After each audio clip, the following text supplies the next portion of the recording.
Hello and welcome everyone. My name is Nelson Delgado. I'm a certified emotion code and body code practitioner here in Mississauga, Ontario. This presentation is to help inform you of many things, for men especially, in regards to a bit of the science behind and a bit of the mysticism behind energy medicine, and um, what also is and a need to know for all people that are curious about alternative forms of medicine as well, or well-being practices. So without much delay, I'm going to begin the presentation. I'm going to be sharing my screen now. Now, when it comes down to liberating the self, it's important to learn about what the self is, um, how it can be adversely affected over time, and what kind of healing practices can be done, and also empowerment practices that can be done in order for us to feel more like our true selves again. Similar to the way we didn't have to apologize for our creativity and our personality when we were young, we were just allowed to express ourselves. So without further ado, a quick intro to me. Essentially, I was a preemie. My mom couldn't contain me in her womb. I was born early, barely 3 pounds. Had to be in an incubator for about a month or two, I believe. Nurses really couldn't keep me straight. They had to check in every 30 minutes just to find out if I was in the right position so that the intravenous connections would be correctly in place. Grew up a little bit more and still has lots of energy. However, later on, I think in my adolescent years, I had an adverse childhood experience, and kind of closed off from the world because of how that affected me.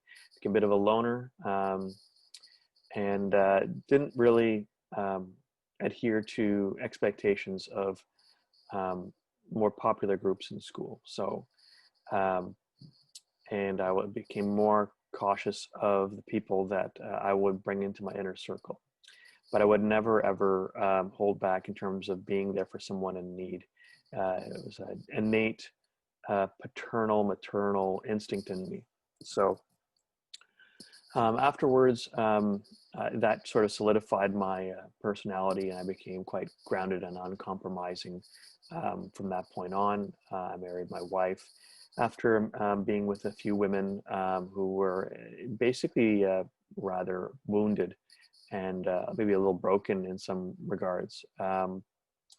And what ended up happening was I pretty much said I had enough, and I didn't want to be someone else's confidence boost, even though I saw the beauty within, even though most men probably wouldn't have decided to engage with those women based on any aesthetic, a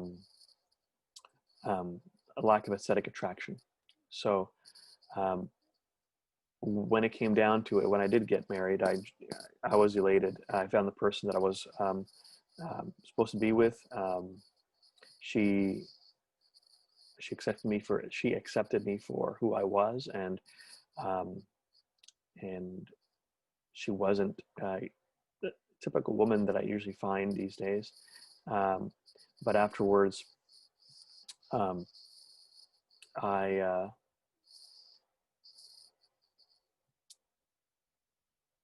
lived a very good life, and afterwards I also got to a point in my late 30s where I probably wasn't quite happy with my job, and I probably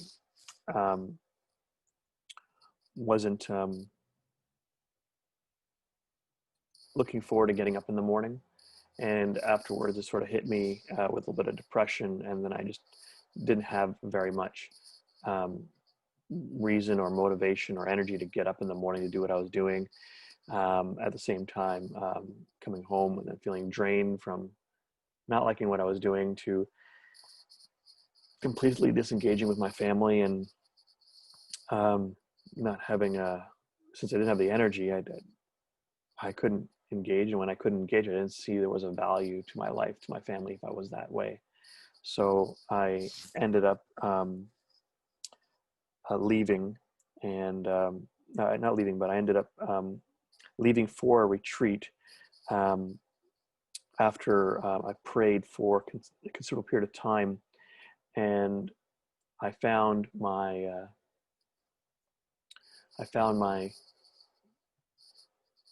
the answer to my prayers came through for me, and I decided to search and search and search, and found a retreat that would help me understand what I was going through and why, and I went through a process called the Enlightenment Intensive, and for 3.5 days, I just purged and purged and purged, talked with people, no judgment, one-on-one, people I've never met before in my life, and also absorbed a lot of stories.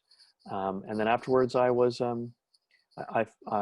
felt a liberation from within. I could actually feel the joy, like all that purging allowed for joy to come in, and I felt a very warm feeling in my core, because it's quite the contrast when you're just purging and purging and purging to the point where boom, it hits you, and it's like, wow. So that's what it's supposed to feel like inside my body when I'm content, when I'm fulfilled, when I'm totally at peace. And that was fantastic. So moving on. So what I came to terms was with the fact that we have two egos. We have essentially one, for example, with Jeff Bridges on the left from the movie Tron. We have one where he's the master self, so he creates a world in a computer, and to do that, and to help foster the creativity of this world, this reality that he wanted to create, he created an alter ego, so an ego or a central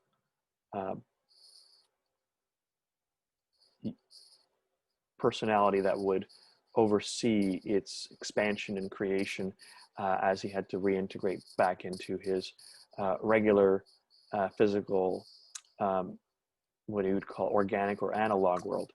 And so in order for things to work, this ego used primarily logic for decision making, and then the master self would come in and check in and make sure everything was going according to plan. And the idea was that he enlisted the primary program: you are here to help me create the perfect world or perfect system. And he repeated that as if he was being conditioned to, and that's what he thought he was going to do for the rest of his existence. So that being said, master self just wants to create, has no fear in creating, and it has complete faith that everything will work out as planned.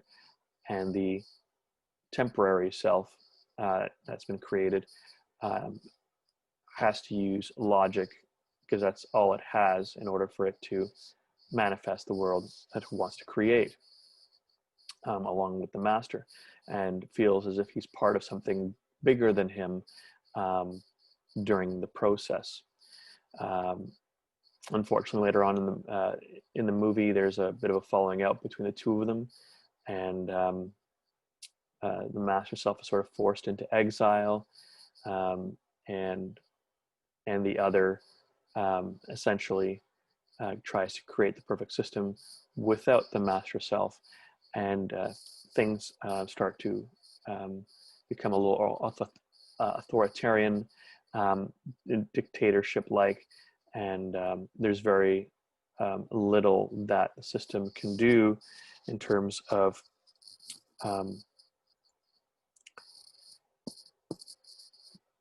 what I would say adapting in a benevolent way. Everything is very tightly driven, tightly controlled. So, and it doesn't really give much for creative expression. Now, when it comes to creative expression, there's always a sense of desire. So emotions play a role. So when we think about in the Genesis book, in the book of Genesis, um, there was the I am, and then there was the word. Um, Before there was the word, there was a desire, and the desire usually comes from an emotion. So when we think about emotions, emotions play an integral role in providing a direction, an action. So when you think of the word emotion, if you would separate just the first letter out and just put a dash or a hyphen in between, it would be E in motion. So an energy that creates a motive for a neurological program. So an action-based neurological program. So that's what emotions really are. But there's a lot of conjecture, a lot of speculation from where emotions come from.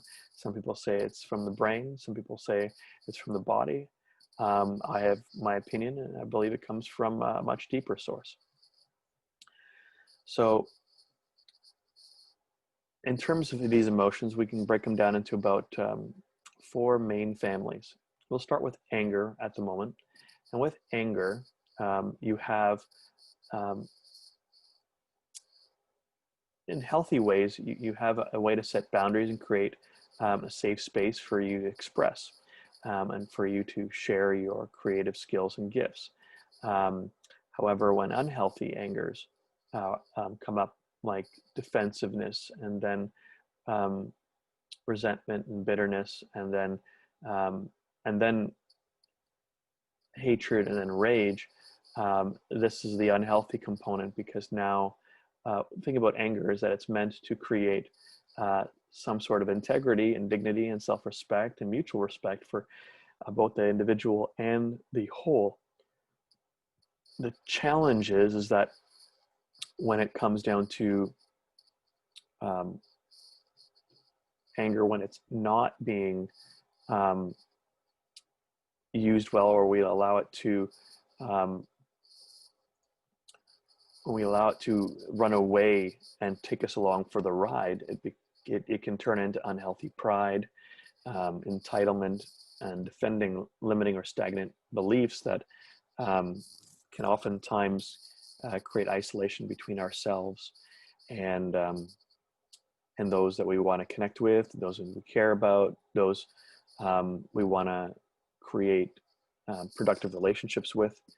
So it's really important for us to ask, self-study questions: what needs to be protected and why, and what needs to be restored and why.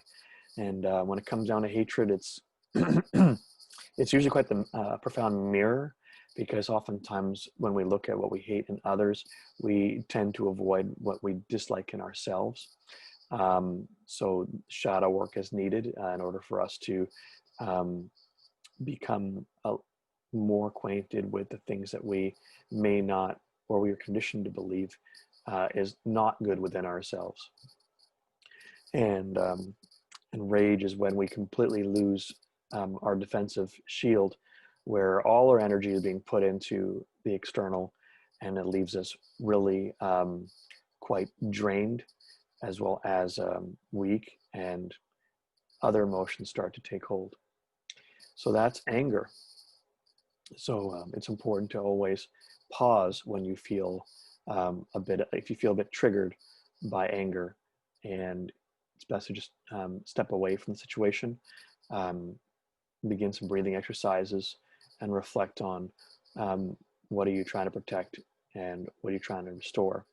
So instead of making a scene, which isn't necessary, it's usually involving an individual, and it's best to address the individual alone and to the side, as opposed to trying to create a scene, making you feel or look unstable.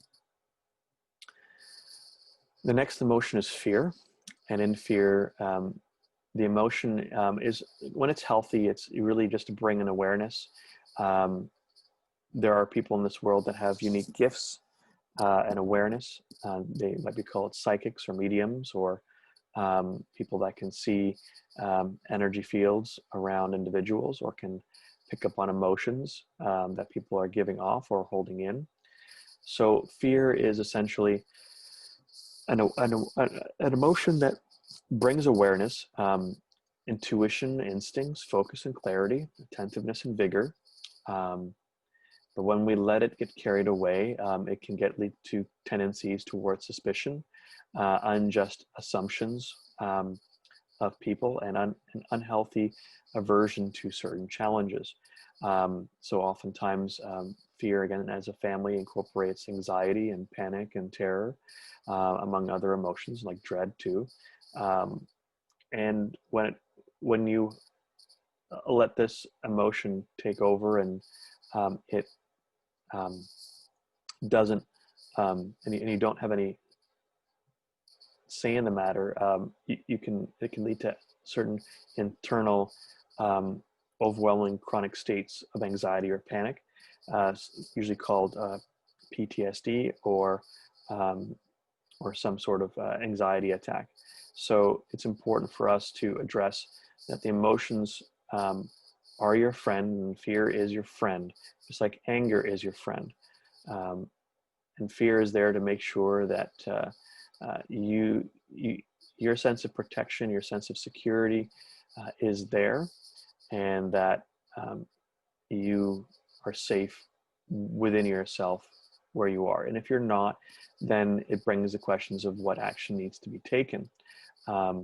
Because what we want is, we want to have a system that allows us to preserve our life, but at the same time, we also want to know what actions need to be taken so that we can ensure a sense of safety and security. So there's nothing wrong with fear. It's just when we collect too much of it, when we absorb it, just like anger, when we don't process it correctly, the end results are going to be that you're going to find difficulty dealing with fear, and thus become a little bit more of a cave dweller than an adventurer. The next emotion is sadness. And with sadness, what you have is essentially an emotion that helps you address where you're finding resistance. Sadness is something about letting go of something that's not working for you, and allowing that energy to of rejuvenation to enter through, so that you can have momentum, or some energy to begin the momentum moving forward. So whether you're trying to release unhealthy patterns, letting go of attachments to things that you've grown accustomed to, or dependent on. And then, of course, once you let those go, you'll feel the rejuvenation start to come in. The cons is that when you're when you're thinking about, either loss, whether or not it's grief, or whether you're going through a state of situational depression, or maybe you're going through a state of chronic depression. Lamentation is generally a symptom of mental illness. So it's important for us to catch ourselves when we are, probably thinking too much about the past, and what didn't work, as opposed to, also reflecting on areas of our lives that did work. So we can become a little bit more aware, and start to limit the patterns of this discomfort that bring upon sadness. Unhealthy identification to survival patterns. So when you're going through your life, and you're trying to be dependent on people to provide you your happiness, then you're generally, what you're doing is you're draining others in order to facilitate your needs in life. And although some of you out there might have some chronic pain, it's important that when later on down the road, when we start to address the details of where chronic pain can often lie, you'll realize that you can release that energy, and also begin physical treatment in order to regain your sense of mobility and independence. And when it comes down to it, sadness, when you're dwelling on it so much, oftentimes you can become oblivious to, or taken away from things that could work for you. Opportunities seem to slip away. And what ends up happening is you lean into patterns of self-sabotage. So it's important for us to recognize these as opposed to dwell on them and wonder, why is this always happening to me? Why are other people, you know, having a good life and I'm stuck here in this situation where I'm unhappy? That's a lamentation component. And that's where we need to pause and reflect and purge patterns that don't serve us or are not aligned with our true selves and what we're here for, and our gifts and talents. The self-study questions that we can address are: what needs to be released, mourned, what restricts progress, and what needs to evolve within. Especially when it comes down to suicidal tendencies, oftentimes there's things that we're probably just doing that we need to let go of and start recognizing what works for us, so that when we purge, learn, and then gravitate to what would be easier for us, then we can begin to actually, it seems like a tap opens up for us, and then we start to see the fuel coming through, and there's an inner energy that starts to open up like a wellspring, and then you start moving in the direction that brings contentment, fulfillment to your life, in which case we're going to move on to the next slide, which is happiness. Now, everyone has everyone likes to be happy. Happy is a good emotion. But the challenge with happiness is that you can't hold on to it forever. We have 4 emotional families. They all have a premise. And even shame has a premise. Shame is not your enemy. Shame is kind of part of the anger family. And it helps you to remind yourself of how to also hold your integrity from within and not succumb to egoic, selfish, and predatory behavior, so that if you have shame and you have guilt, if the guilt is legitimate, then you just need to atone for your actions, and shame will also help you trigger you towards going in the right direction. So all these emotions are not negative. No emotions are negative or positive. They're simply energy, and certain states of being do provide regenerative hormones that we will talk about soon, that bring a greater sense of well-being into your life. Now, with happiness, it's always about confirmation that you are in flow and clinging to, but however, clinging to constant states of bliss can also create an imbalance where you always try to be happy all the time, and that's not normal, or is it healthy, nor is it something that's usually part of a normal human life. So it does bring you a sense of hope, delight, wonder, playful invigoration, enjoyment, satisfaction, self-esteem, and confidence, expansion, and communion. So these are all wonderful things: contentment, joy, and they produce wonderful chemical introductions into our physiology that help with creating a sense of peace and harmony within oneself. At the same time, if you're always blissful, always happy, always, it's an elated state. So you're always up in the air, always, you're not grounded. And as a result, because you love the feeling of it, you tend to cling to it as much as you can before, it fades away, and then you have to try and find the next situation of happiness. And you have to remember that when you're in flow, you don't really have to generally cling to it, because then you may lose out on the opportunity to find more joy or happiness moving forward. But you do also have to let go and then take the next leap onto the next opportunity.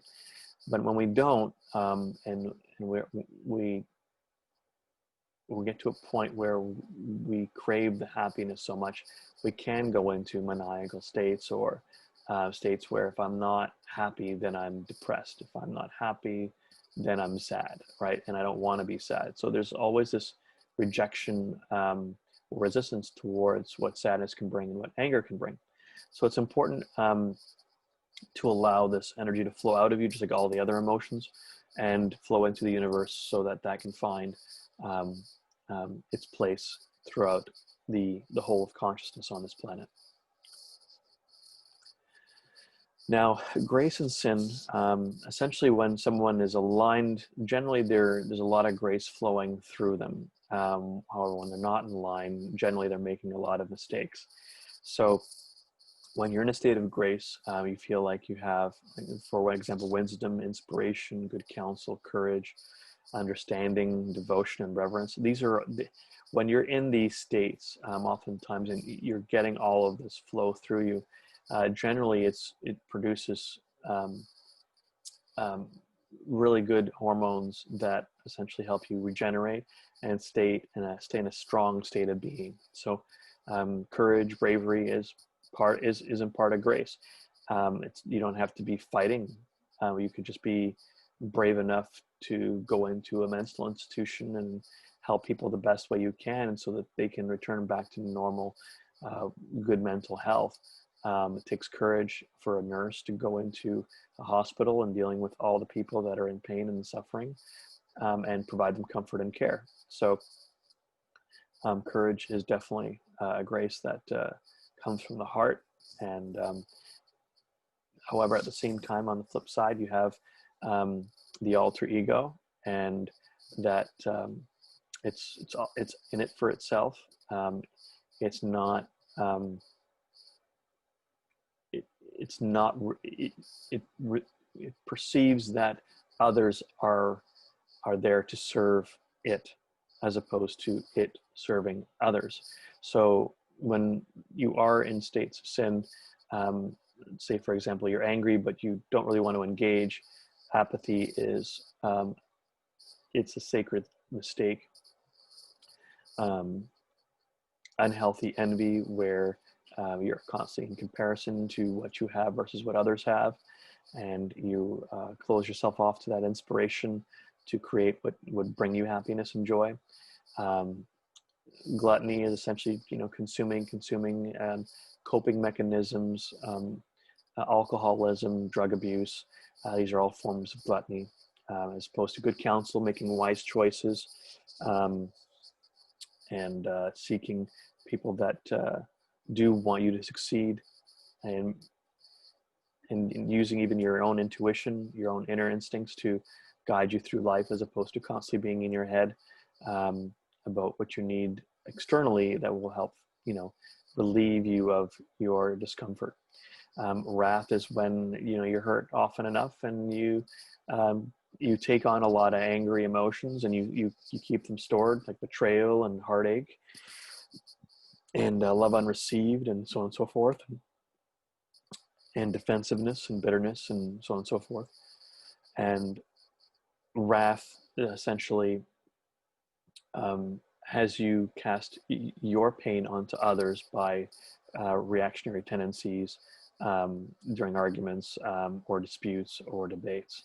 And sometimes you can physically hurt people from all the pain that you've endured unconsciously. Entitlement, believing that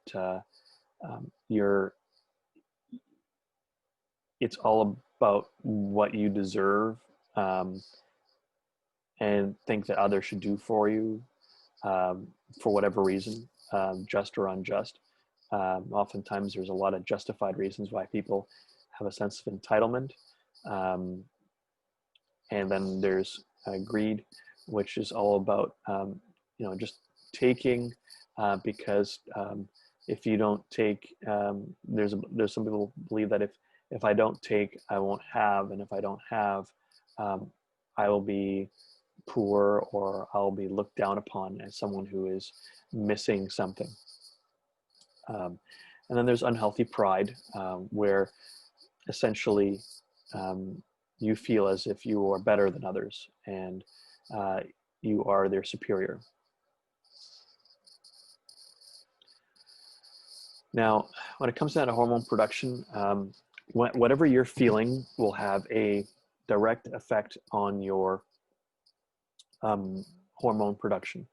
And when we're in a state of meditation, when we're looking for wisdom and we are asking for guidance, oftentimes this produces serotonin and GABA in the brain, these are really good hormone productions for um, brain activity, as well as like a homeostasis or a relaxation or regenerative brain state. Inspiration. Generally, what ends up happening is it produces endorphins, among other hormones in the brain, and oftentimes is around the area of the pineal gland and pituitary. When we are in states of choosing healthy choices, whether it be through activity, the food we eat, our nutritional lifestyle, as well as our internal lifestyle, how we feel about ourselves, and choices that say the right things to ourselves, positive self-talk, as well as self-encouragement and positive affirmation programs that we can engage in regularly. This can create healthy T cell production in the thyroid, parathyroid area. When we do love what we're doing every day, oftentimes there's going to be a sense of courage, and when we to get up in the morning and engage with the world, and it serves the whole body when we're producing special T lymphocytes to fight infection. So if we do encounter an illness or a virus, when we actively engage in what we love to do, oftentimes it helps our body produce the T cells necessary to fight off the whatever external predatory and or malignant bug or microbial being that wants to feed off of us. Insulin around the pancreas is important, and it converts our food into energy. And oftentimes, for example, if we eat too many carbs, it's not quite good for the pancreas. It overworks it, which then causes issues regarding leniency towards diabetes. At the same time, it's also important for us to understand that when we are in the right frame of mind and we are actively engaged, our adrenal production does provide us noradrenaline, but there's also adrenaline. So depending on whether you are in a state where you're focused and determined and devoted and you feel like you're trying to persevere, noradrenaline is good for you for that reason.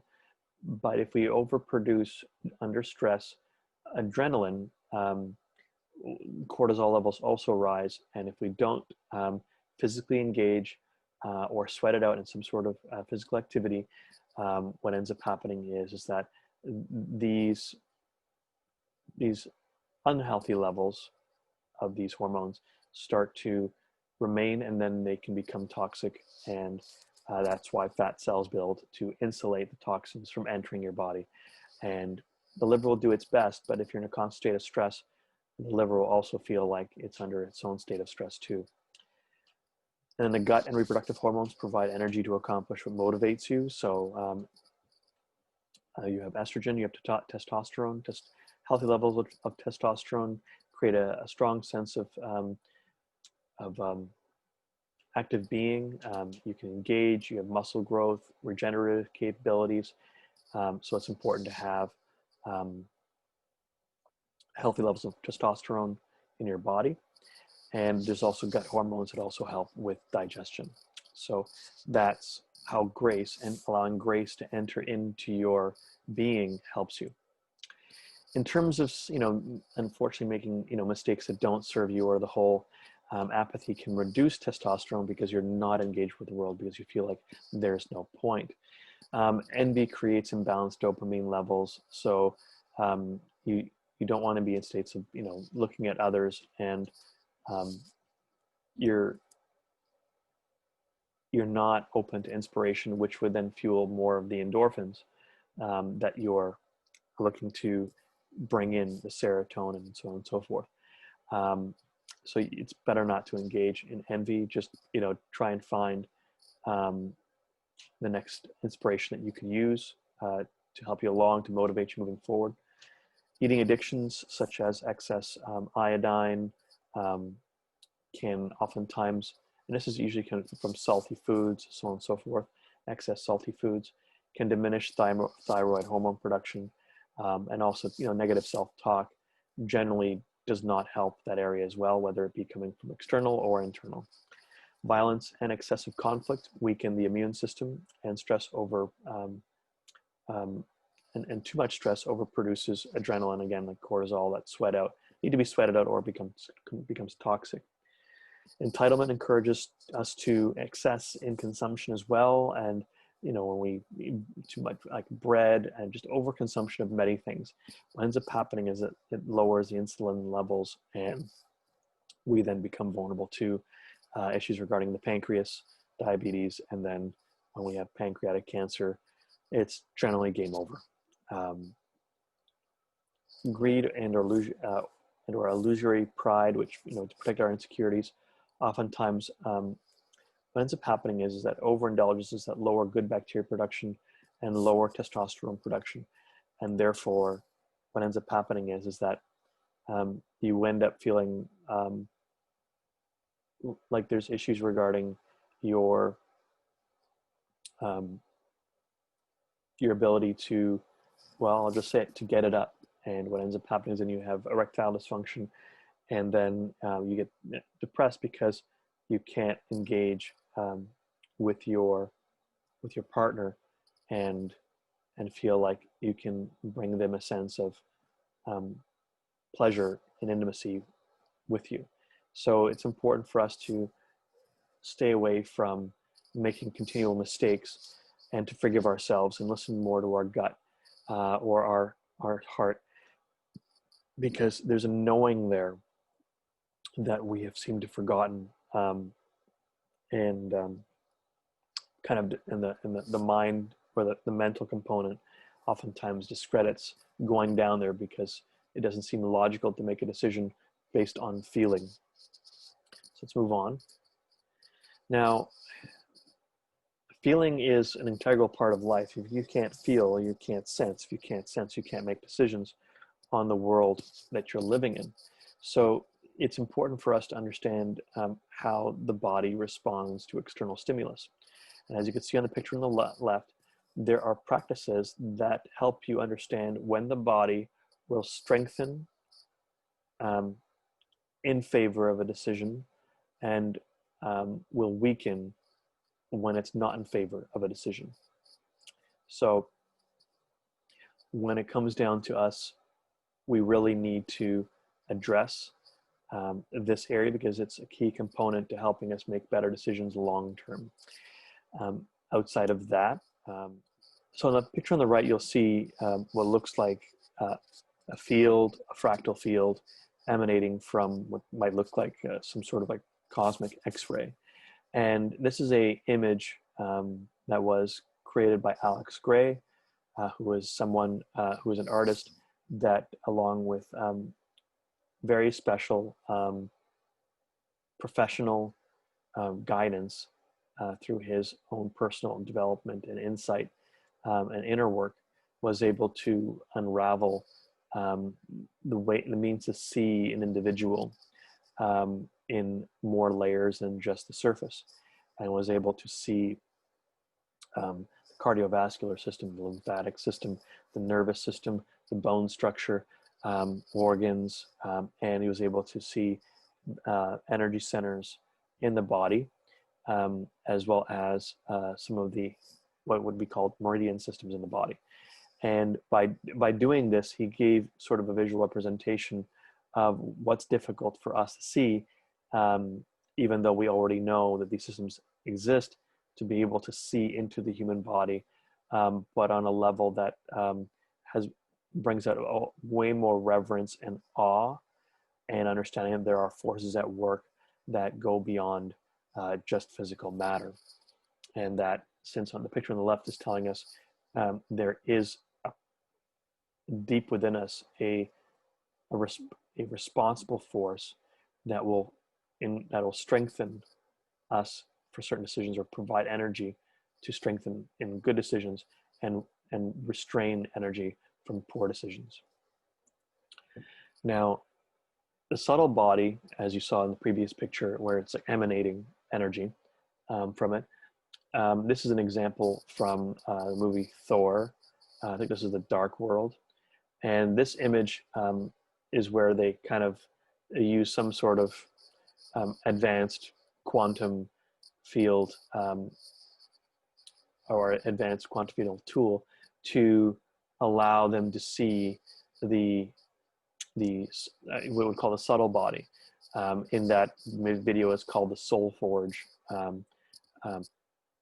And you'll see that in the individual, there is this red energy that's not consistent with the rest of the field. And it looks like it doesn't belong there. So that's what we call an energy imbalance. And an energy imbalance in the work that I do can also mean trauma. You can have trauma in the body from an adverse part of your life, and it can actually be stored in memory in that field. And because quantum physics states that we are 99% empty space, and like a fraction of a percent, if that, of matter, where it's nuclei, so on and so forth, then what's governing the field? Because that is what is being stated. It's the field that governs matter, and not matter that governs the field. Now, unfortunately, because our subconscious absorbs various conditioning, and our field is kind of like a sponge if we're not careful in how we live our lives, we can experience an adverse situation, such as what happened in the stored trauma on the left.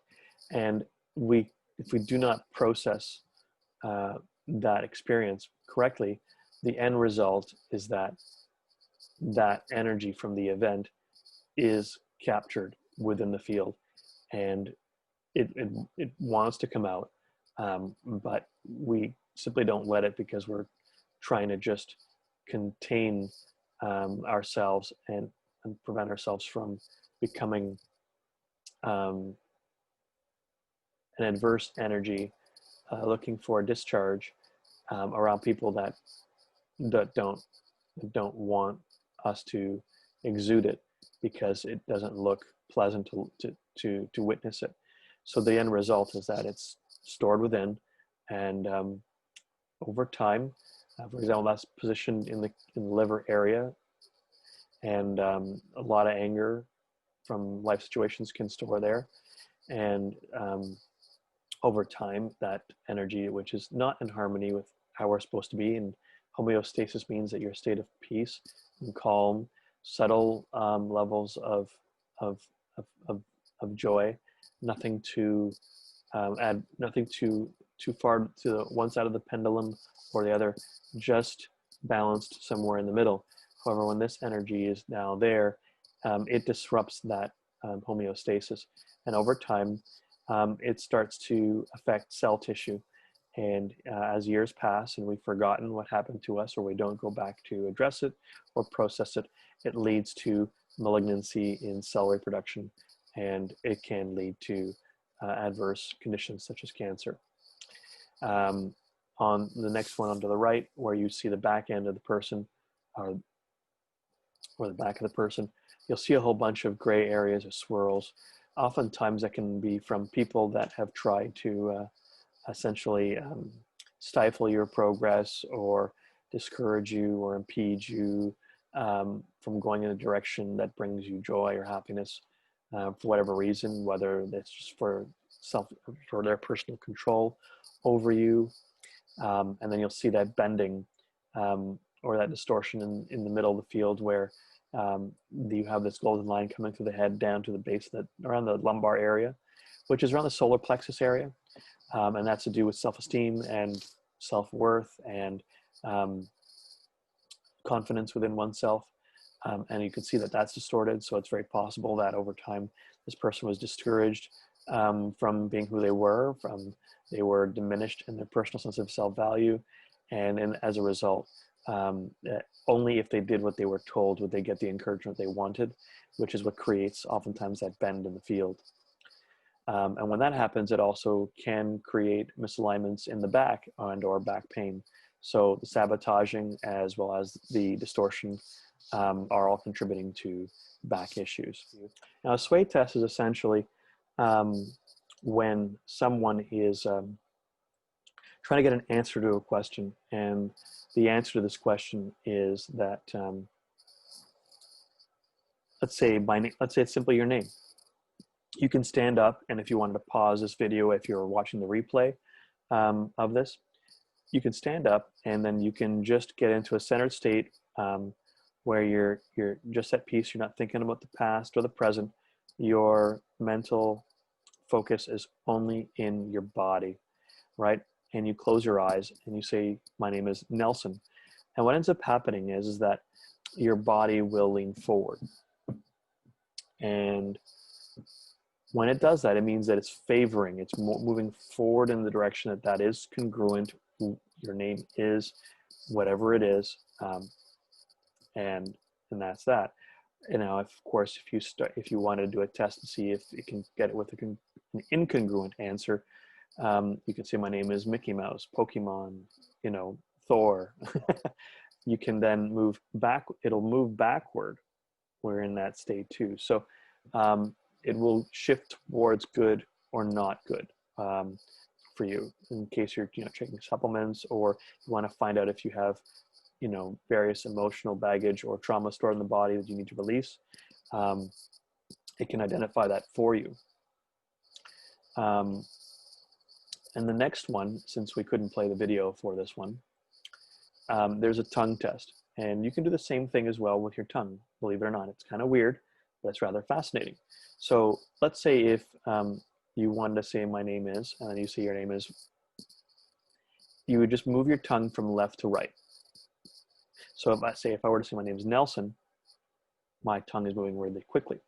If I say my name is Pokemon, Superman, whatever the case may be, it'll start to, it won't provide a sense of consistency. It's because there is an energy source within your body that will provide energy for what is true and energy for what isn't. Now, this isn't your way. I wouldn't recommend that you use this to find out if your partner is being unfaithful or that your kids are lying to you. My recommendation is that you use this for your own personal needs and not to feed suspicions that the people that you love are letting you down, or that they're not doing what you asked them to do. Because our job is not really to control others. It's only to make sure that we are in control of ourselves. Whatever decisions people make are as a result of their state of well-being. So if they are happy, then in general, they'll bring that happiness into the lives of others, including yourself. So when it comes down to it, tongue test is a way where you can determine whether or not you are essentially in alignment and or that what is in front of you is good for you. So moving forward,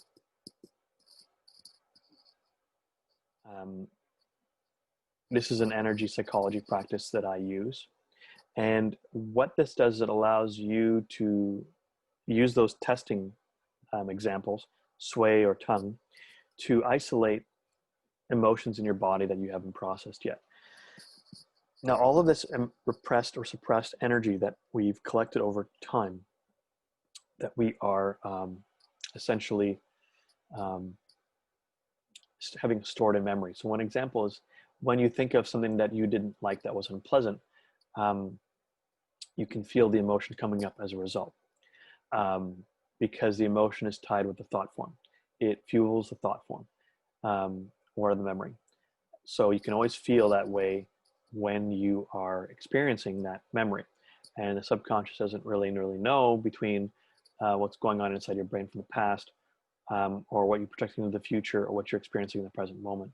So because of that, um, uh, these emotions will come up, and you'll feel like, I don't want to think about that, and you'll go into dissociative um, states, or you'll look towards coping mechanisms, um, towards providing you a sense of relief, or any sort of distraction that can get you to not think about what you haven't processed yet. So moving forward, to liberate the true self, the master self, um, and shift from the one that always wants to be in control all the time, and has a desired outcome, towards the one that knows what's best for it and can provide insight as to what feels best to do in the present moment moving forward. So when we have these emotions that are not resolved, they come up when we think about things and we don't like to, so we try to avoid it. But it's the opposite thing that we should be doing. We should be actually engaging with it. And you might think, well, that's not comfortable. But emotions are not addressed. What ends up happening is that essentially all of that stuff that we have stored inside becomes essentially a trigger mechanism. So when you are triggered, you need to find an opportunity. You need to schedule time for yourself to resolve what triggers you. And this is a great way to do it. It's a very straightforward way. So when it comes down to it, when you're using this, you're just using the chart here, and you're saying, is the emotion that I need to release found in column A or column B? And then if it's in column A and it's in column B, and then you go in column B, for example, and you go, is it an odd row or an even? And then once you get to the end, to it's odd or even, is it odd? Is it even? Row 2, row 4, row 6. And then you get into states where, is it shame? Sorry, is it pride? Is it shame? Is it shock? Is it unworthy? Is it worthless? And oftentimes you might come across unworthy a lot, because in our lives we're always told, oh, you shouldn't, you don't deserve this, or that you haven't worked hard enough to earn it, or you haven't haven't taken the necessary steps to receive it, so on and so forth. So unworthy can come a lot amongst the whole of human consciousness. So there's an example of one that came up. And what we're doing now after that is we can just reflect upon, what ages did I experience unworthiness from? And then you can use that same test, whether it be sway or whether it be tongue, to find out, is this from, do I have unworthiness stored from before the age of 5, after the age of 5, after the age of 10? How many are there? Is there more than one from that time of my life? Was there more than 2 from that time? And you can just look up the single trapped emotions at this point in time to release, whether it be unworthiness or rejection or abandonment, so on and so forth, that have come into your life, or panic or terror, that sort of thing. And just whatever you feel like you're most affected by, that you really want to release, so that you can feel more at ease in your life. And you just find out, how much is there. And generally, if you're releasing emotions, releasing 2 to 3 every few days is good practice. But if you want to release a lot, you can be ambitious, but remember that you release too much. What ends up happening is there is going to be a big transition period where it's going to be big highs and lows emotionally over the next day or 2 days as you're purging, and you might feel very tired. And it's almost like when you eat too much food and you need to take a nap. This is no different. When you release too much at once, you'll feel kind of tired, because there's a lot of work for your true self to purge and allow to exit. So my recommendation is, if you want to do it once a week, you can work on it, do about 6 to 10 trapped emotions a day, and probably in about a couple of months. So you do one set every week, and just allow 5 to 7 days to pass for those emotions to clear, and then you may be able to engage in the next clearing. Now, At the same time, I tend to tell people, give it plenty of space, so you can feel the difference between when you started the healing and then when you start to feel more like yourself, but maybe even a little better. Because as you release this, it's almost like you're purging a weight and you're going from one level to the next. And so it's important for you to feel like you sense the shift, you feel less burdened, you feel like you're not as easily triggered by other people. This is, your proof, is your validation that the process is working. And after that, the best thing to do is to do it once every week to 2 weeks, space it out, enjoy the process. Don't try and purge too much. If you're a person under a lot of chronic pain, my recommendation is, if you want to do 10 to 15, do 10 to 15, but give it a couple of weeks for that to purge before you engage in more.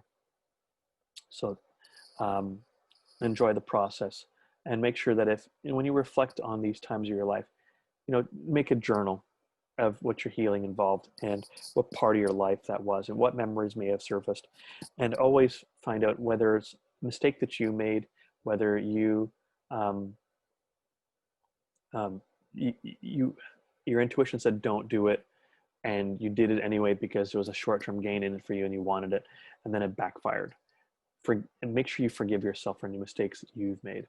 At the same time, if there's anyone that's transgressed against you, understand that just as you are releasing your emotional energy out, they also didn't release it as well. And because of it, the end result was that that they hurt you because there was a trigger within that happened, whether it be a word, a phrase, a tone, or something that you brought up in memory, and they reacted. So understand it's not totally their fault. They just had difficulty managing it, and forgive them for it if you can. But don't condone the behavior, but you can forgive them because it actually helps you more so than it does them in the end. When you're done, drink plenty of water, and ground outside. If you can spend time in nature, grounding work would be wonderful. Taking a shower is good too. Walking, yoga, qigong, or tai chi is good. All of those things are just not aggressive physical exercises, but fluid, benevolent exercises. Moving on. So energy psychology. So instead of regular standard psychology, energy psychology is essentially a means of addressing trauma or addictions, and releasing memory in accordance to that. Not releasing memory, but releasing energy associated with that memory. And once that's done, what's happened in that, or they usually tend to trigger meridians in the body by tapping, so on and so forth. My personal recommendation is you don't really have to be hitting your face to do this. In the previous, when you're doing this, what you're doing is you're requesting the release by engaging your meridian field, which in the diagram with the glowing person where you see all the layers, you'll see these little white lines that were in there, and those are meridian channels. And it's a collagen material. It's called fascia, and it's actually it's conductive in terms of electricity. So what ends up happening is you can get signals that pass through that tissue that connects both skin to muscle tissue, and that tissue also weaves throughout your body and connects to various organs. So all these channels and pathways are scientifically proven to have been detected, and they are connected to various parts of your body. So it's important for you to understand that since it's got a signal that it can receive, you can charge up your hands or use a refrigerator magnet to essentially trigger the release physically. So if you can move your arms, trigger your meridians just by a simple swipe. Because there's a governing meridian that goes from starts at the roof of the mouth So when meditation occurs, people tell you to put your tongue to the roof of your mouth. There's a way to connect the circuit in your body. Now, if you're not going to be doing this with your meridian passes and hitting your nose, that's not comfortable either. So what you're going to do is you're going to use anywhere between 3 and 10 passes. You can even find out, is releasing this abandonment going to take more than 3 meridian passes, more than 5, more than 10 meridian passes? Check in with your body. Ask what it requires of you to release it, and it will give you the answer. And then you go ahead and you say, I release the abandonment from whatever that time of your life was, whether it be 5 or whether it be 10 or 15, or whether it's, you know, your husband abandoned you or whatever the case may be to go with, or your wife abandoned you to be with another person.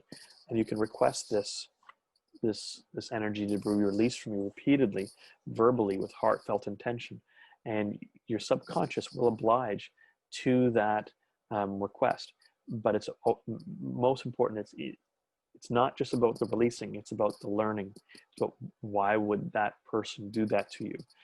Is it mostly because of their pain, or did we do something to encourage that reaction or decision? So it's always good to reflect both within about what we could have done better and without.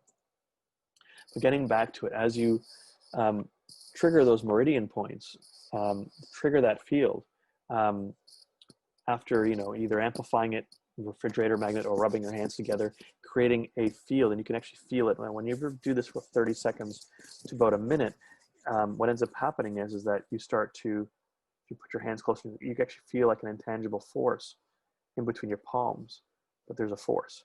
And when we amplify our hands, what ends up happening is that we are engaging that part of the body and triggering the subconscious to release that trauma, so that we can bring down, for example, our cortisol levels, our immune system markers. All of this is based on studies. So there's 115 trials, 45 randomized controlled trials. 98% saw a dramatic improvement in the person's well-being. So this isn't woo. This is scientifically backed through studies. And with the whole tapping therapy, it does trigger the somatic system to engage. But most importantly is understanding that when we're engaging the body and we're verbally saying, and we're focused mentally, and maybe even those memories come up, and we're releasing it, this gets things done in half the time as cognitive behavioral therapy. And so tapping did it in half the time, but tapping never had kinesiology or muscle testing involved, which means the practitioner would try and coax out memories that are unpleasant from the past. Whereas this, it doesn't necessarily require you to. Emotion code doesn't, if you check within your body and say, do I need to know more about this? And if it says yes, then you engage in allowing the subconscious mind to surface up a memory in regards to that. And you can test if is it an adverse experience from a person? Is it a place? Is it an event? That sort of thing. And as you do that, you'll start to, once you start probing, you finally realize, though, there is a memory that comes up. Yes, this person did this to me, or yes, I did that to this person. That's why I feel shame or guilt, that sort of thing. And say, okay, you know what? Yeah, I made a mistake, and I understand that now. I gotta really listen to my conscience and my inner knowing about what's good for me and good for the whole, and not engage in things that would hurt others. And then you forgive yourself for that transgression, and not listening to the inner guidance. And then you go ahead and you release it. And that's all part of the process. So it's important for us to understand that we also need to address not only the release, but we also need to incorporate empowerment And that's the next thing, which is to understand what really is going to be good for our alignment and what can encourage us to be better human beings. Now, an example of this is non-local consciousness. So here's an example from the movie Doctor Strange, where he is essentially berating this spiritual wisdom, a high wisdom individual called the Ancient One. And what ends up happening is that he starts saying that, you know, the universe is just a cold, indifferent place, and all of this stuff you're talking about, chakras, meridians, all of this subtle body, spirit is all, you know, BS, and so on and so forth. And then he puts his finger on her, and she pushes a part of his consciousness out of his body. So essentially what we're looking at is she's explaining that afterwards that she pushed his astral body out of his physical. Now, in our subtle body, we have various layers. We have our etheric, our emotional, our mental, and then there is this, which is, and this is from studies shown that people do have an ability to step out of their physical standard existence of viewing things and leave the body. And there's out of body experiences and astral projection exercises that people do around the world. But I'm not going to get into the whole astral projection concepts here. What's important for me to address is that consciousness, your consciousness, is non-local. Your soul is not all within your body. It's a layer. It's layers. It's like what I'd call a sphere. And within that sphere, within that oval field, encompasses many layers of your all-knowing essence. And because we spend so much time in a very narrow keyhole type of view of the world, when we don't stop to, you know, reflect and go deep within and spend enough time doing that, we can oftentimes be missing out on the unknown, where we can explore our interconnectedness and our expansion, and how we're not just an individual. We are connected to a really vast, unlimited sensation of reality, and it helps us. It actually brings a sense of humility in it, as well as awe, and as well as a sense of self-appreciation, because and what I would call is a sense of peace and calm, thinking that you're really not alone. You're part of something really, really great, and you know, we're all part of it, and it brings a sense of communal connection to something that English words, most words in most languages really couldn't express or encapsulate. Now, beyond the going away from the healing component, empowerment usually comes from knowing who you are first, and knowing what energy you carry, and what gifts you bring, and, you know, what kind of agenda your soul had, or your spirit had, before it came into form. And so what you see here in front of you is a whole bunch of little lines around the circle. These are the I Ching. They're the 64 hexagram of the I Ching, and they all have different representations of different meanings involved. And at the same time, there's also you'll see various signs of the zodiac, And then beyond that, you'll also have like different numbers, which represent what I would call gates of energy and or intelligent energy from that are interconnected with those 64 hexagram code. At the same time, you'll see all these shapes on this diagram of a person, upper body mainly. And you'll have one that comes from above the head all the way down to the very bottom, which is the root. And what this human design system is, it's just to give you a blueprint, a very, very sophisticated, very detailed blueprint to help you understand how to become realigned with yourself and what gifts you bring. And it's ridiculously accurate. I find this far more helpful than a typical astrology that that people engage in, which most men don't, and that's fine.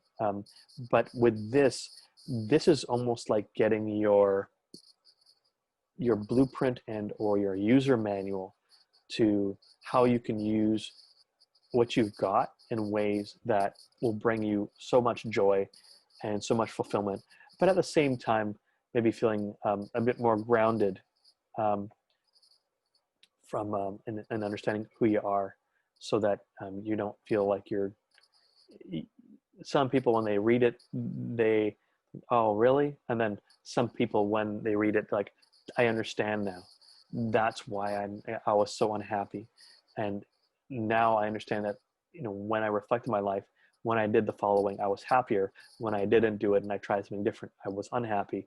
And this explains the reason why. So how it benefits. So learning your type, and there's about 5 different types. There's most of the world is generator or manifesting generator, which means people that are just, here, they just get things done. And that's why most of the world's conditioned to tell people to get things done. Unfortunately, there are some people that get lost in, or they get pushed too hard, such as projectors and or manifestors or even reflectors, because they're not here to technically be worker bees. They're here to provide direction, a vision of what's awaiting for us in the future and how to prepare for it.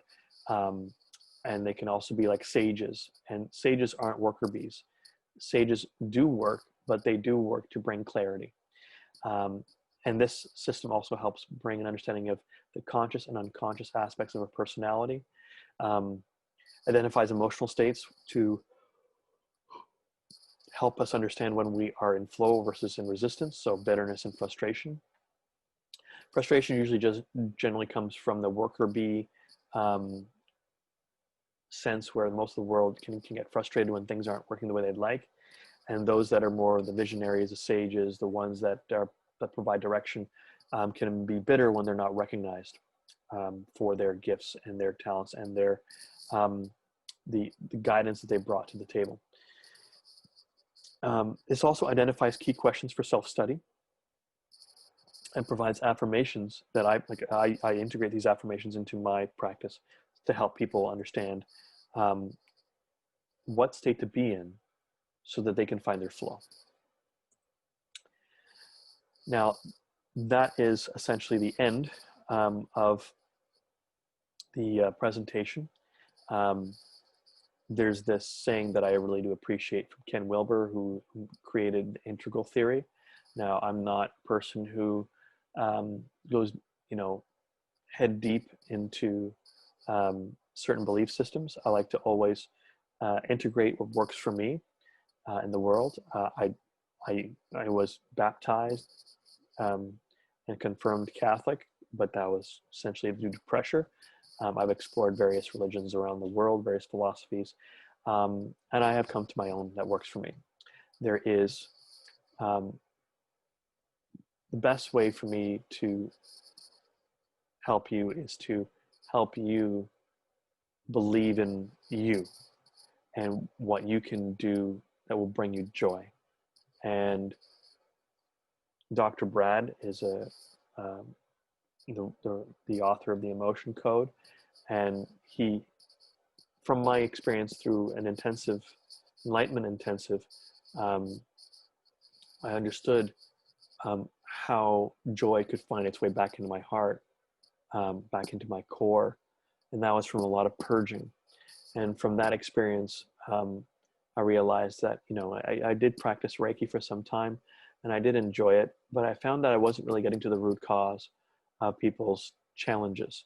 And what I find is that the emotion code is one way where we can do this internally ourselves. Um, and it's a great way to not only address your own personal imbalances, but imbalances that you've inherited from lineage, from your grandparents up the line, generations and generations that were unresolved. And so because a lot of that's stored in the DNA, it's in the bloodline. And when we address both the emotions from our life and unresolved trauma from either past lives, when we were in our mother's womb and she was going through traumatic experiences, it covers all of that. He teaches all around the world, and there are thousands of practitioners like myself here to help. Now, I've explained a little bit about emotion code, but I haven't gotten into the body code. And body code addresses mental imbalances, offensive imbalances.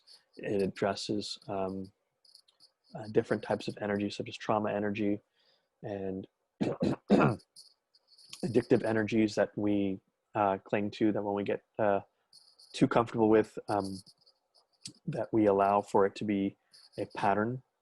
And there's ways to release the energy associated with the pattern that keeps you locked in or anchored to that state of the lifestyle that isn't, it just leads you down a path of your own self-demise. So it's always good to live life in moderation, because when we have a balance, the pendulum is swinging nice and easy.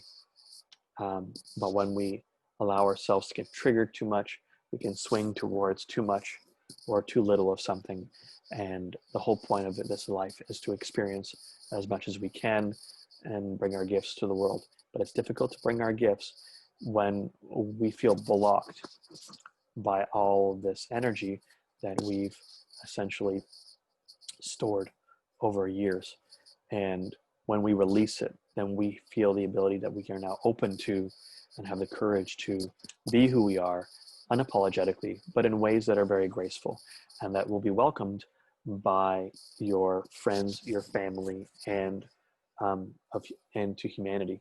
So, and when we do all this, what ends up happening is the more work we do within ourselves, the vibe that we give off essentially cascades towards others, in which then get drawn to us. But we in that have the courage to pick, we have the discernment to pick whom is best for us to engage with, and politely decline who we'd rather not engage with. So when we achieve a greater sense of self-mastery, what ends up happening is we can then create a world where we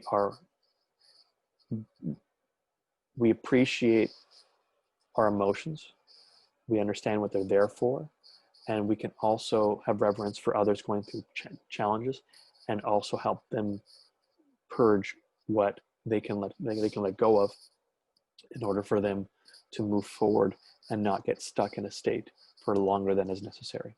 So I appreciate your commitment to watching this and to being part of it. And if you would like to engage with me, I offer free introductory sessions on emotion code or body code, and we can get to your physical challenges, your coping issues that you want to release, your anxiety challenges, as well as your tendencies towards relationships that harm more than serve you. So, and that you become a better partner for anyone you engage with. So the information is there, and feel free to go back and screen capture and or go back and replay any of the content, because I'll be putting this up on YouTube as soon as possible. I appreciate, again, what you watching this. And if you would like to subscribe, I encourage it. I appreciate it. Please like the video, share it. And I look forward to doing this more often, every 25th of the month, and engaging in certain emotions. But I'm going to ask for your feedback on what states of discomfort that you would like to alleviate yourself from, unburden yourself from. So again, thanks, take care, and enjoy the rest of your day.